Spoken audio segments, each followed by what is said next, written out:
Hello fellow cyborgs. So today I want to do kind of like a mini readathon and see how many books I can read in the 24 hours that is this Friday that I am recording. I mentioned that I have not been reading a lot of the middle grade books in my Hindsight is 2020 challenge. I want to work on those books. I do actually want to read them. I just have been putting them off every single month for one reason or another. And so today I want to challenge myself to read as many as possible. So let's go back to groggy Amanda of the early morning and she can tell you where she's planning on starting. Good morning. It's like before 7 and no one else is awake, so I'm going to be talking like this. So I thought I would start out with The Midwife's Apprentice because it's the shortest and I can probably get it through it really quickly.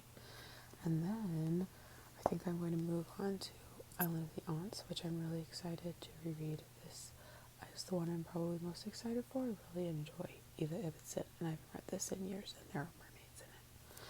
So those are my early morning plans, and I'll check in with you after I've made some progress. So it is later in the morning and I have finished The Midwife's Apprentice by Karen Cushman. This is really great, actually. So this is about an unnamed orphan girl who finds her way to being the apprentice of a midwife. This is set in medieval England, as far as I can tell, and this village doesn't value her at all, and in fact they call her beetle, dung beetle, and brat. She eventually saves this cat from village boys being awful, and he's like her only friend. So throughout the book, we follow Alice as she eventually names herself through the seasons in this village as she learns a little bit each day about midwifery. And she also has to come to terms with what she wants most in life, what she wants from the world. And slowly but surely the villagers start to become more real people than caricatures. She eventually leaves the village and has to make decisions on her own for the first time. So this is a story about finding up your place in the world, finding value within yourself, even when the rest of the world is telling you that you are a worthless thing, making your own family, and eventually finding the confidence to make your own decisions as well. There was definitely a sense of the seasons throughout this book. Whenever the months changed, you heard about what was going on in the village and when the seasons changed, and I really loved that. There was even a small Christmas scene where you heard about, I'm assuming, medieval England traditions, and the cat was ever present, and for someone who enjoys having cats in stories, that was a really lovely surprise. So I definitely don't remember loving this as a child, but I kept it because I was really interested in the birthing process and pregnancy, and for some reason it never was culled from my shelves, and now I'm really glad because this is definitely like a 4 out of 5 star read. It is really quality. On the back this says 12 up, and I'm kind of wondering if that means that this is for 12-year-olds and up. The language is fairly advanced and it does use vocabulary that even I had to look up with, like what a wimple is, which is like this medieval headdress thing she's wearing, or something close to it. And there are some like instances of people being caught in adulterous acts. It's not like graphic or anything, but it's definitely not something I would just hand to an 8-year-old and say, enjoy. So that has definitely a bonus for the adult readers who are reading it. So I really enjoyed this, and I'm starting my mini readathon off right. So next I will be trying to finish Island of the Aunts. The Midwife's Apprentice took me longer than I thought it was. I think I'm just always a slower reader than I think I am, plus I get distracted by things. So we'll see if I can finish this. It's significantly longer. It's probably twice the length of The Midwife's Apprentice by the end of the day. I think this was the first Eva Ibbotson I ever read because there is a mermaid on the front cover, and as a child I was a mermaid snob and I only wanted to read books with mermaids in them. And since I've grown to really enjoy Eva Ibbotson's writing, the stories she chooses to tell and how she tells them. So I'm really excited to revisit this since I haven't in many years. And then also on the list of potentials, but I don't think that it'll happen today, but I'm planning on doing more of these daily reading sprints with these middle grade fictions. I have Serena by Donna Jo Napoli, which is one of the only mermaid chapter books I remember reading as a child, and I think this one takes place in ancient Greece. I have The Maestro by Tim Wynne Jones, and this I actually read for a Canadian studies class in university, and I enjoyed it so much that I read it twice for fun in that semester. So I want to reread it and re-experience it and see what I think now. And then I have The Tale of Despero, which I remember being better than I was expecting it to. I don't even know where I got this, probably from a Scholastic book fair or something when I was a kid. I think I read it in middle school or something. It was one of those books that I think I had on my shelves for a while and I eventually tried it and it was fine, so I kept it on my shelves. But I don't know what I'm going to think about it now, so we'll see. So I am going to get started on Island of the Aunts. Later this morning, I'm going to go out and get some milk tea and boba and enjoy that while reading Island of the Aunts.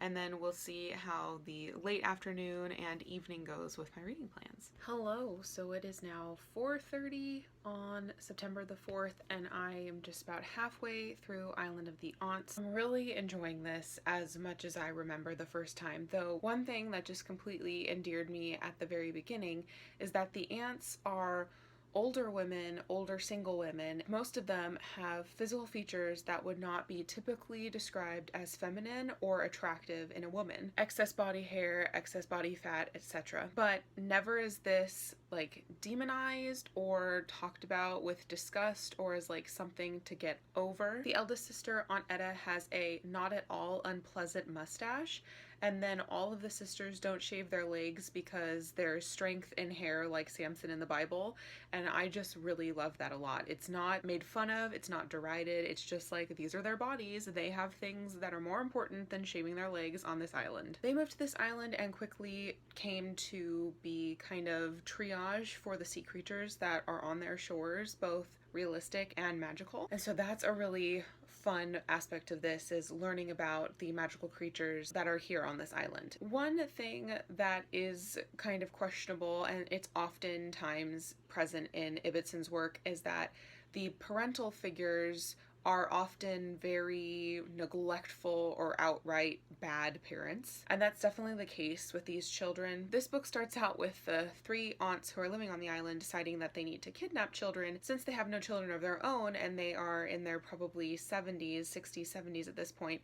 They are afraid that if they die, the residents of the island won't have caretakers anymore. And so they decide that kidnapping children, unfortunately, is the only way to go, which of course is a problematic thing. But they decide to pick children who are neglected by their own parents. But when the children wake up on the island, they want to leave. Eventually, they are enchanted by the island, but there's still this sense of, we still need to leave, we've still been kidnapped, we still need to leave. The urgency of that abates as the week progresses, but there's still this notion that these aunts kidnapped these children and these children don't want to be here, but they kind of like it, so they're not like fighting hard enough to get off the island. So I think if you're able to like completely step past that and just say this is like a quirky circumstance of this book, then there is a lot to really love and appreciate about this. In fact, they have an older sister named Dorothy, the aunts do, who is currently in prison in China, I think,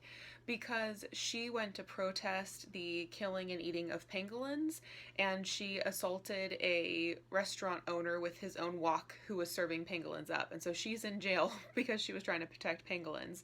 And I just love that pangolins are mentioned in here, and I also just find it just so endearing, all of these sisters and their activism and their ecological love and adoration. But apart from the aunts and the adults on the island, the rest of the adults seem to just be ridiculous to extremes, and I don't necessarily hate that, and you do get to see different kinds of neglectful parents, which I think is important to show. Bad parents aren't just parents who beat their children, but it definitely is one-sided, and it is something that comes up a lot in Ibbidson's work. So I think I'm going to stop there with reading this book so far. I find that gulping down books and not reading them over the course of like a couple days often means that I just get info dumped into my brain and I can't enjoy the story so much, or it doesn't settle with me quite as well as if I space it out. So I think that if I pick up another book today, but I want to take a break from reading, then it'll be The Maestro by Tim Wynne Jones, which has a very different feel. The protagonists are older than in Island of the Aunts, and this is completely realistic, or it's set in reality, but it's not like a true story or anything. So I may update you later this evening if the lighting doesn't completely suck a lot, but if not, that's where I am in my reading. Hey there, fellow cyborgs. So it's late in the evening. I am too tired to read anymore. I got only about 35 pages and the first 4 chapters read in the Maestro, and it is just saturated in fairy tale references, and very self-awaredly so. The writing is still really strong, and I'm still really impressed with how lyrical and nature focused this is. The one thing that I find incredibly distracting is past me underlined things, and I underlined probably a third of every chapter. And it was pretty much like every time there was like a fairy tale reference, or every time there was a sentence that had a word in it that I liked, and it's really distracting at this point. I'll get over it. I'll stop fixating on it. So this is the story about Burl, who is a 14-year-old young man. I kind of assume that he's white because Tim Wynne Jones, to my knowledge, is a white Canadian, but his name is Burl Crow, which makes me think First Nations, but we'll have to see if there's any confirmation of that. He has an incredibly abusive father and little outlet for hope because he lives in such a rural part of Canada. I don't know what province, but his town is so small and not very easily accessible, and they live like off the road. So I think at one point it said that it's like not within screaming distance of anything else or something like that. So that gives you kind of like an idea. There isn't like super graphic depictions of the abuse or anything, but you know that his dad is just a bit of a monster. The bulk of this takes place after Burl has run away from home and he finds this hermit in the woods. I have just finished the chapter where he's run away from home, and he's remarking on if he was in a fairy tale, he would have magically found food in the morning, and he would be, able to find food when he came to this stream, but instead he finds rotten robin's eggs and a mushroom that's been eaten out by maggots. And so he's very much been not only reinforced how ordinary he is and that he is not in a fairy tale, but also the nature that he knows pretty well how to survive in is failing him. And he's just heard piano music in the middle of this wilderness, so he's about ready to meet the hermit, who I remember being a very contentious character. So I'm eager to continue on to the meat of this story rather than just like the intro to it, though I don't remember it being a happy story. So that was what I managed to read today on the 4th of September. I'm not going to try to do a readathon style tomorrow with my reading, but I think I might try to get a bit more reading done on Sunday and really try to finish Island of the Aunts and the Maestro. So thank you all for watching, and until next time, continue to be lovely.